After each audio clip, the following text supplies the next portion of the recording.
यह एक अंधेरी और तूफानी रात थी और दोस्तों के एक ग्रुप ने टेलीग्राम पर एक डरावनी मीटअप करने का फैसला किया। उन्होंने एक भूतहा चैट रूम के बारे में सुना था जहां अजीब चीजें होती थीं और वे इसका पता लगाने के लिए उत्सुक थे। जैसे ही वे चैट रूम में शामिल हुए, उन्होंने देखा कि कमरे में एकमात्र अन्य व्यक्ति घोस्ट नाम का व्यक्ति था। उन्हें लगा कि यह एक अजीब यूजरनेम है, लेकिन उन्होंने इस पर ज्यादा ध्यान नहीं दिया।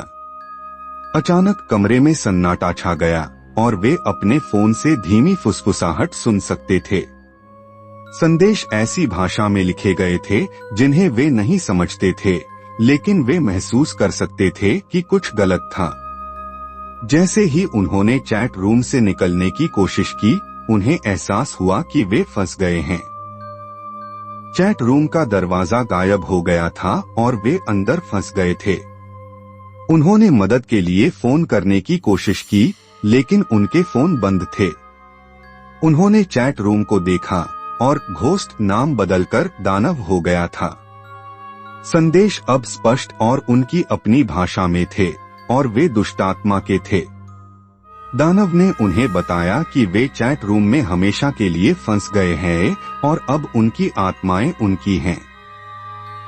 दोस्तों ने विरोध करने की कोशिश की, लेकिन दानव की शक्ति बहुत अधिक थी। वे महसूस कर सकते थे कि उनकी ऊर्जा निकल रही है और वे जानते थे कि अब वे अभिशप्त थे।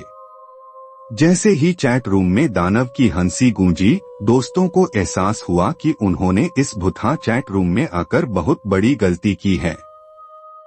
वे अब केवल खोई हुई आत्माओं का एक समूह भर थे जो टेलीग्राम की डिजिटल दुनिया में हमेशा के लिए फंस गए थे।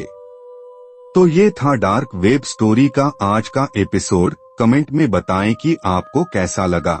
तो मिलते हैं अगले एपिसोड में, तब तक bye bye and take care.